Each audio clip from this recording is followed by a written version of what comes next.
Auspicious greetings to all my friends. Welcome to the Sunday check-in session, a half hour of Dharma reflection and community connections. I'm Xiaomeng, and I have been a member of this community since 2021. If you are a new member, please accept our wholehearted welcome. If you have any questions about our practices and topics, we're all here to help. If you are a regular, well, welcome back. It is customary in Australia to begin any meetings by acknowledging the traditional owners of our land. So in the spirit of reconciliation, I'd like to acknowledge the traditional custodians of the land on which we work, study, and reside, the Bodhi people of the Dharma nation, and pay my respects to elders past, present, and emerging. I also pay my respects to the traditional custodians of the various lands on which you all are. The check-in session have been developed by our communities of practice team and the entire community. These sessions aim to develop a reflective practice in response to changes. So guided by humanistic Buddhism, we'd like to cultivate our practices and build memorable friendships. So last week, our friend Chris guided us to reflect on how to engender a beautiful new world. So this week, we are delighted to have Venerable Guang, who will lead us to explore together the beauty of the Bodhi Light Tales, weekly tales of wisdom for mindful people on the go. So welcome, Venerable Guang.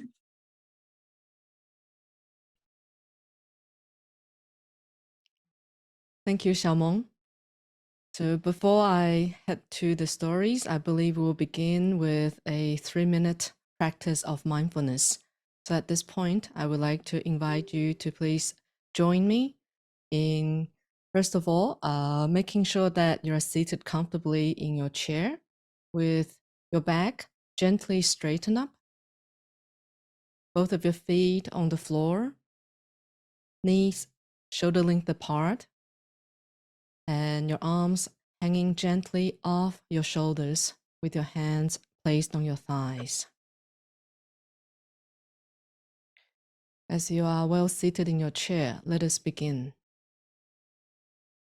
Just as my body is settled on this chair, may my mind also be settled on this body in this moment as we begin the practice of open awareness through a full body scan. Let's place our attention on the top of our head. And as we slowly go down to the rest of our body, we do so with an attitude of non-attachment and open awareness. So as I place my focus on my head, I'm aware of the presence of skin. Down to my neck, also skin. From my left shoulder, down my left forearm, to my left hand, skin. To my right shoulder, my right forearm, my right hand, skin. My chest, my upper back, skin.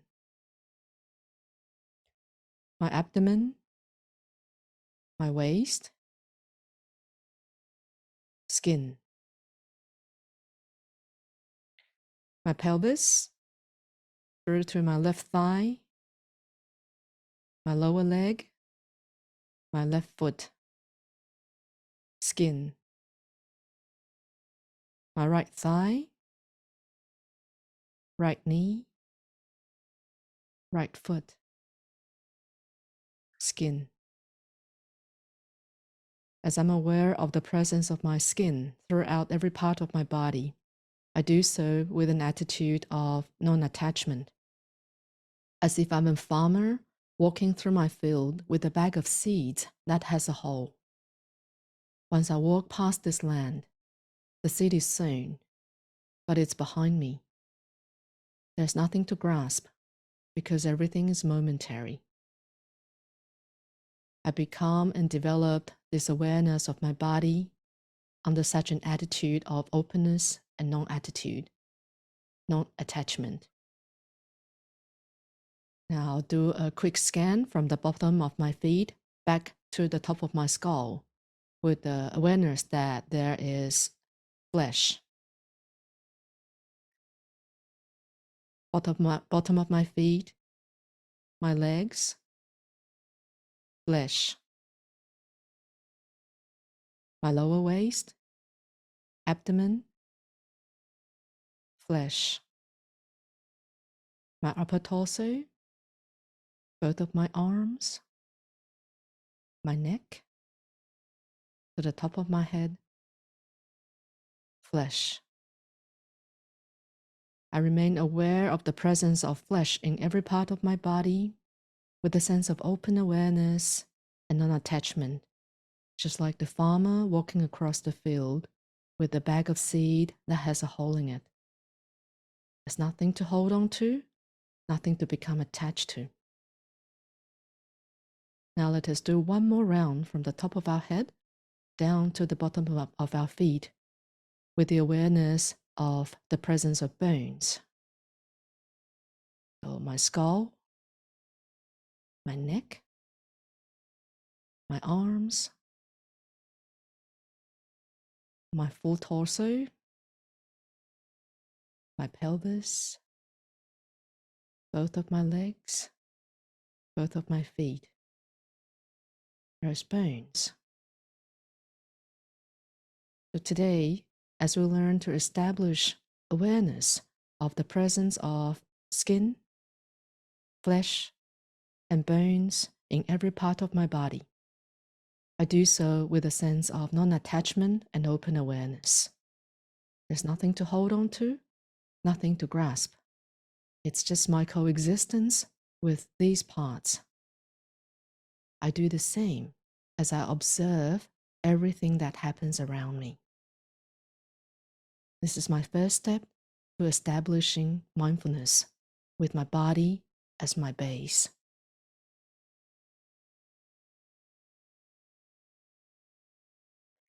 Now, please slowly open your eyes and we'll become present in this community of practice session without distractions, without focus. And upon this moment, there's just today's 60 minutes. Thank you very much.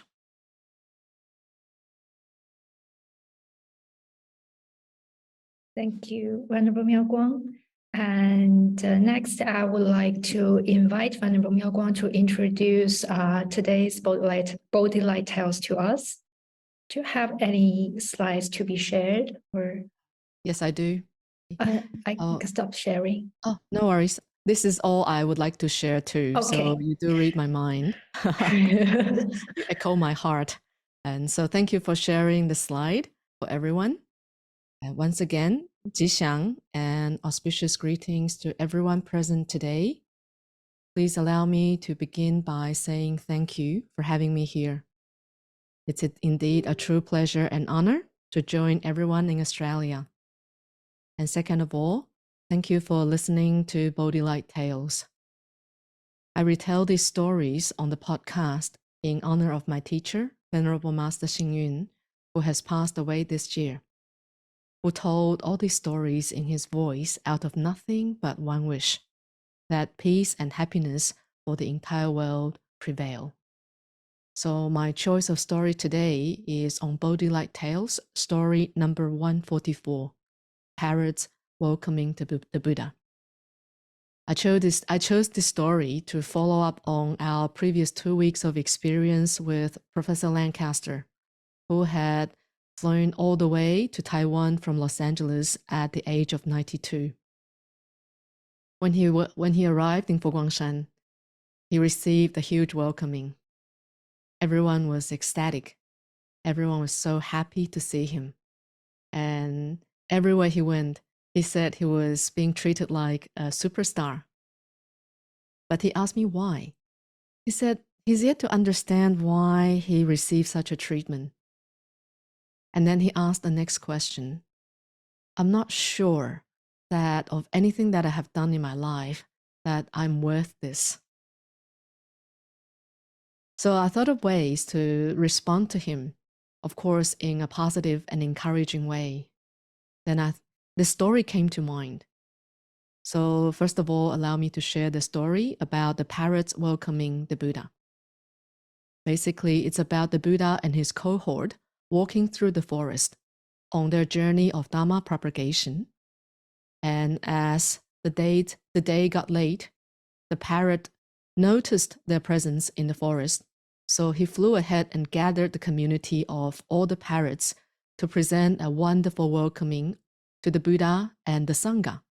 And they offered the Buddha and the Sangha fruits and a place to stay for the night. In the evening, as the Sangha meditated and practiced, the parrot did not rest. Instead, he patrolled as the king of the parrots around the forest to make sure that no beast or other animals would disrupt or interrupt the practice of the Sangha.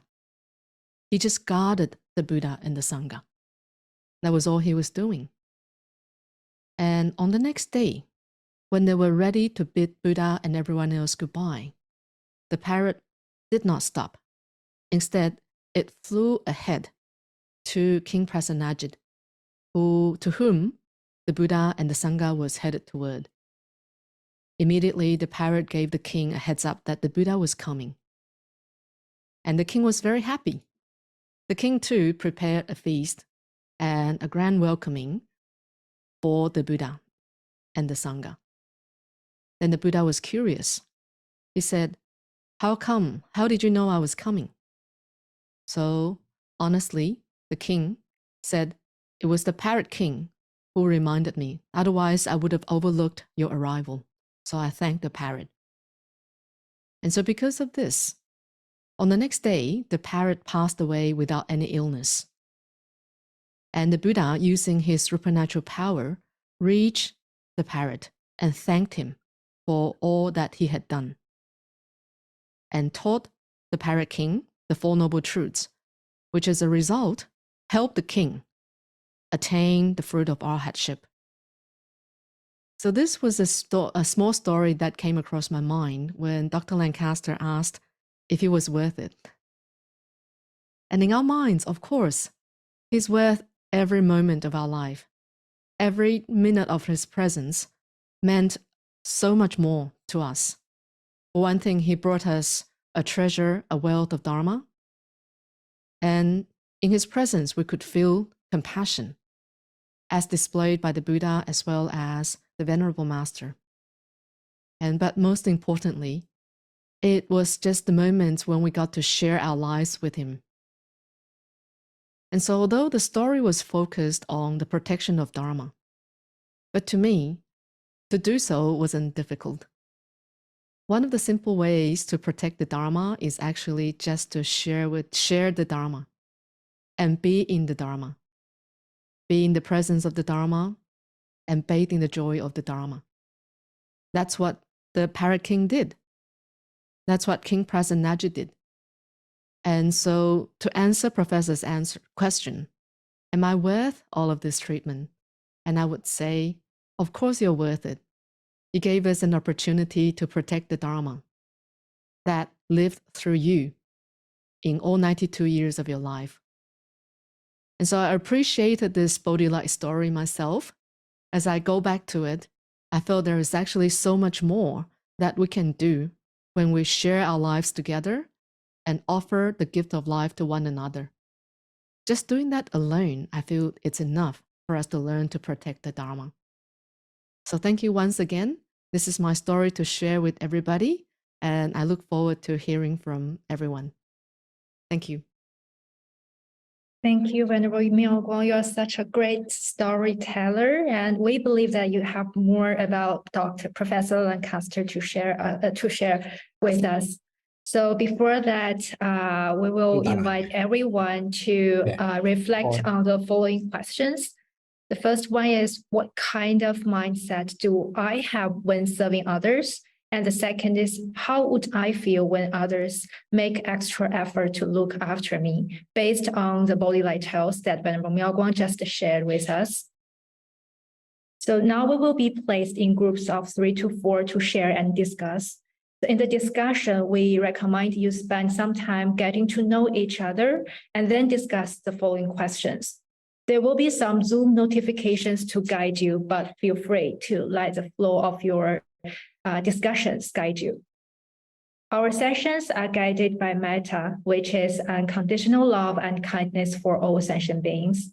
So let's use the breakout sessions to express and receive loving kindness to and from one another. And take time to pause, share, and listen. We'll also ask you to share some of your findings with the larger group at the end of the breakout discussion. So now let's go to our breakout room for rich and nourishing discussions. See you all back in 15 minutes. So welcome back, everyone. We hope that you have a heated discussion in the breakout rooms. Since time is limited, so please feel free to write some of your reflections or discuss outcomes in the chat box. But we will read that later, maybe in the plenary session. But first, please allow me to share my screen to end the session first. So we really hope the check-in session was helpful to you, and we hope you experienced the unconditional love and compassion of this community. But for anyone who might be experiencing a greater need than what today could meet, please don't hesitate to get in touch with us. And you can also reach out to the professional organizations on the screen. So next week, Venerable Miao Guang and her team will continue to share with us the Bodhi Light Tales and bring the wisdom of Venerable Master Xun Yun to us. So if you have time, please come and join us. And we are calling for the turning point stories for the second half of the year. So if you are interested in sharing your stories and reflections with the community, please message us in the chat box or inform us by email. As we check out today, let's reset the dedication of merits together to send love and compassion to whoever is in need. Let us now dedicate the goodness of what you have done to all living beings. May kindness, compassion, joy, and equanimity pervade all worlds. May we cherish and build affinities to benefit all beings. May Chan, Pure Land, and precepts inspire equality and patience. May our gratitude and humility give rise to great vows.